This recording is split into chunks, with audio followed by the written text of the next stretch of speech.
spoken on the topics faith, family and freedom in Cuba, Belgium, Brazil, Congo, UK and all over the USA to crowds from 14 to 40,000.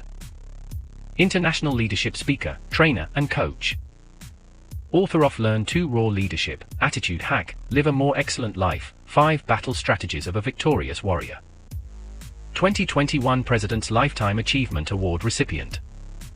Founding partner of the John Maxwell team. Toastmaster International Speech Competition semi-finalist. Founder of Tell It Like It Is TV, ThatGuyRocks.com and ThatGuySpeaks.com. Creator of Story Power TV, Transforming Grace TV, and Leading Leaders Podcast. Producer of 4 TV programs and podcasts for Liftable TV and World Trumpet Television as well as multiple social media channels. Please help me welcome J Loren Norris. Some people would say in this life, especially in America, it's all about getting that money. It's all about getting that money. In fact, I think that there are probably as many books on strategy and marketing and sales written about the concept of getting that money as there is anything else. I have a few of those books myself, but I still don't think getting that money is the most important thing, not only as a leadership, but just as a human. That's what I want to talk about today on Leading Leaders. Subscribe now for our extensive video library of leadership lessons promoting faith, family, and freedom. I'm J Loren Norris with Leading Leaders Podcast, and if you've been around me any period of time, if you watch this podcast, listen to any other presentations that I've given, or just listen to me talk to people around, you know that money is not the highest thing on my priority. Of course, I know, like everybody else, somebody's got to pay to keep the lights on, and somebody's got to pay to produce this show, and somebody's got to pay to keep the gas in the cars, and that is not cheap these days, to keep groceries in the pantry, and that is not cheap these days. But getting money for those purposes, as opposed to getting money for fame and fortune, I think those are a little bit different. There are those who know for a fact you got to have a job just to get by. You got to have something invested in life in order to move forward. But then there are those whose entire purpose in life is driven by getting that money. I mean, it's all they do. I just went through my bookshelf, and I picked up just this little stack of books, just this little stack. So you can see there, Tony Robbins, it's all about the money, and The Secret Weapon, and the newest one from one of my mentors, Laurel Langmeyer. This is about how to make millionaires out of your kids. And then, of course, the Prosperity Gospel. That one was sent to me to read and give my feedback on. I haven't had a chance to get to it yet, but I will very, very soon. But when I look at all the books that I have about money, knowing that money is not high on my priority list, I wonder how many other people are reading books about money.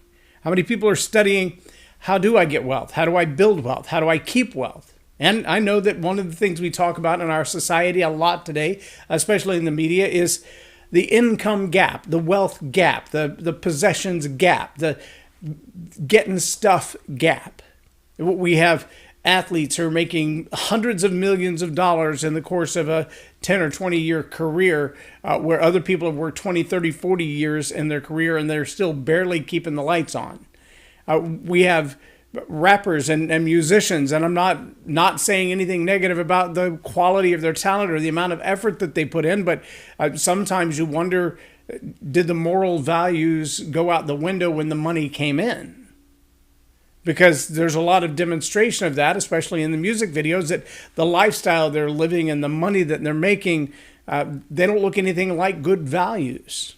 And in my opinion, that's the one thing more important than money. Well, sure, you got to get money because we live in a world that demands money. And I don't care if you're a capitalist or a socialist. In fact, one of the books in this little list here is the Politically Incorrect Capitalism.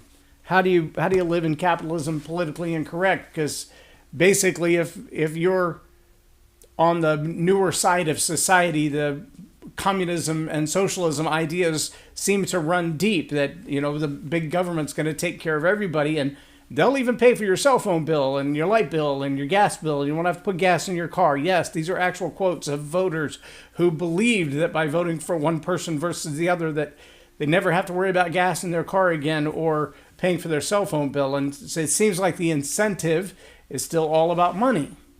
Even if you believe that capitalism is a horrible thing, what drives you to make those decisions is still all about money.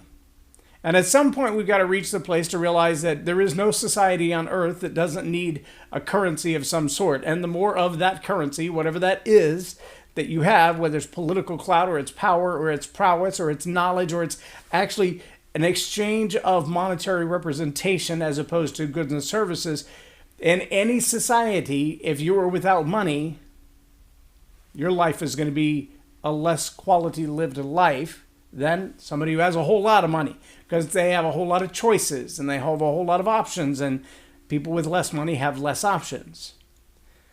And even though all of that is true, I still firmly believe that getting good character is more important than getting money. Getting it right in the way that you treat other people is more important than getting money. Having good moral values, core values that you make your decisions on, is more important than getting money. There are a whole lot of people who get rich, and rich just enhances the fact that they're already a jerk. They're already rude to people. They're already mean to people. They have no good social skills. They just got money. And the more money you have, the less money, or the less personality or character you have to have. In fact, the uber wealthy call it FU money. That money where you can tell somebody to take a flying leap. You don't care what their thoughts are. You don't care what their opinions are. You got enough money, you can do whatever you want to. In fact, even in the political circles, or maybe even especially in the political circles, it's been proven that if you got enough money and enough clout, the law doesn't even matter. You just kind of get to do whatever you want to. But if you don't have enough money, you could be on the wrong side of that. I remember, it's been almost 30 years ago. Oh my goodness, it's been over 30 years ago that I had to hire an attorney, and I could only afford so much of an attorney. But the lady that I worked for at the time, she was very well off and a widow, and she said to me, "You may not understand our justice system. You think that right always wins, and that's not the case in our justice system.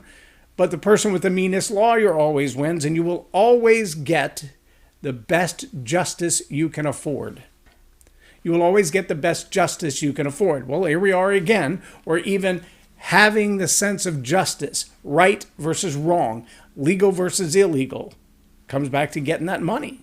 And there are people in political office, there are people in judicial offices, there are people in the legal system who have completely lost sight of good moral value and good character. They don't lead with character. They don't lead with core values. It's all about getting that money. And they will sell out their office. They will sell out the law. They will sell out legal proceeding to get that money.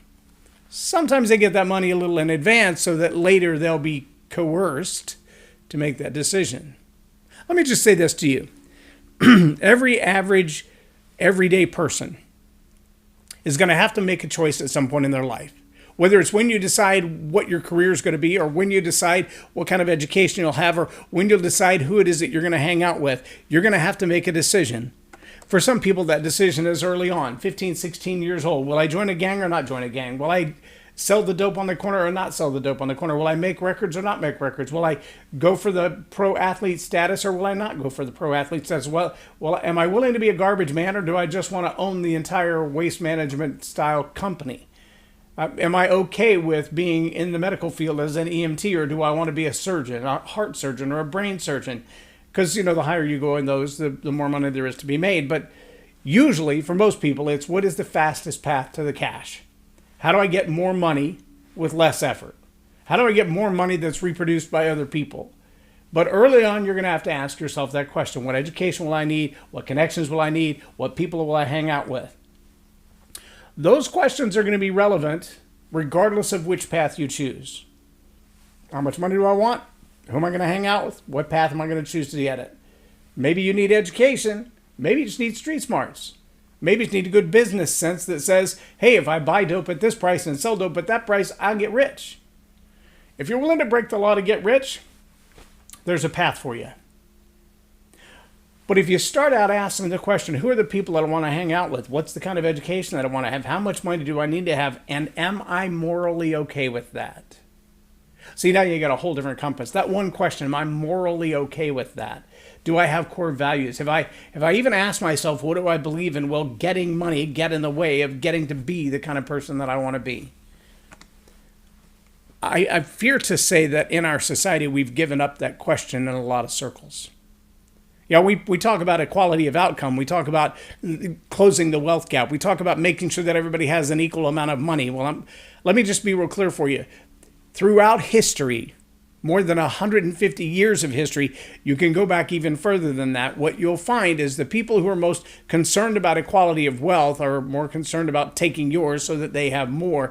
And the redistribution of wealth seems to move it all to one end of the table, and everybody else gets to be equally broke. There's a meme floating around on Facebook right now where a guy says, look, if we just do the math really simple, Jeff Bezos has over $200 billion. The $200 billion means he could give $1 billion to every person on earth and still have $193 billion left. Why would he not do that? Well, because you didn't earn the $1 billion. That's part of it. But that's the socialist mindset, that we'll take the money and redistribute it. Well, the people who are broke right now because they haven't read the books on how to manage your money. They don't know anything about money or how money works or where money comes from or where money goes. If you haven't studied some of this stuff, you don't know anything about money. You know you want to have a bunch of it, but you don't know how to keep it. Even if somebody gave you $1 billion, how would you reproduce that? How would it change the world economies? If everybody had $1 billion, is it still worth $1 billion? If you've never studied money, you won't know the answer to that question. But how about the people who have bad moral character? The people that every time they have $5 in their pocket, they do something silly with it or they do something dangerous with it. Do you really want to give them $1 billion to make the same kind of choices with? Or do we really want to focus on building up character? See, if we had an equality of character rather than an equality of outcome, an equality of character rather than a redistribution of wealth, if we had an equality of moral values, of core values, of just the golden rule. Treat other people the way you want to be treated. If you don't like the idea of being bludgeoned over the head for somebody to take your iPhone, here's a clue. Don't bludgeon anybody over the head to take their iPhone. If you don't want to have somebody break into your bank account by hacking your digital devices and stealing all your money so they can buy widgets that they'll sell on the black market, then don't do that to anybody else. If you don't want to somebody to steal your title to your house or defraud you out of the income that you've earned so hard, then don't do that to anybody else. That's a really basic thought process. It's called the golden rule. Don't do to anybody else what you wouldn't want done to you. But see, we don't have as many books on that, do we? Do we have as much effort put into let's get character instead of getting money? Let's get wise and gentle and loving and compassionate about others. Now, I can tell you the circle of people that I run with that do have money. Not everybody I run with has a lot of money. But the people that I run with that have a lot of money first have character. And the ones who have both character and money, the amount of money that they give away each year, no strings attached, donations, contributions, charitable giving, probably outstrips the average American 5-1. But in addition to that, the amount that they give away probably is higher than the average salary in the world. Why? Because they know that they have money and that makes them responsible for doing good with their money because the money wasn't first, the character was. Sandy, that reality is very important. If you're all about getting money and getting money is not going to change the character of who you are, then you run a risk. If you're all about getting money, then the money is going to be the most important thing, not the people around you, not the people you have an obligation to help or to take care of, not the people even who are in your family. Because at some point you will be so caught up in the money, getting the money, that you'll lose the relationships.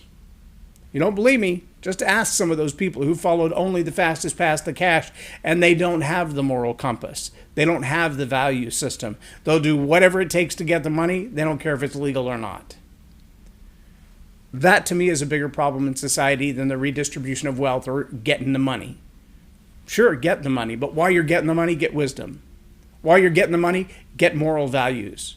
While you're getting the money, maintain your core values. While you're getting the money, help other people along the path. Otherwise, getting money, that's not a good leadership principle. That's a good recipe for disaster. I'm J Loren Norris with Leading Leaders Podcast for Tell It Like It Is TV. Have a blessed day.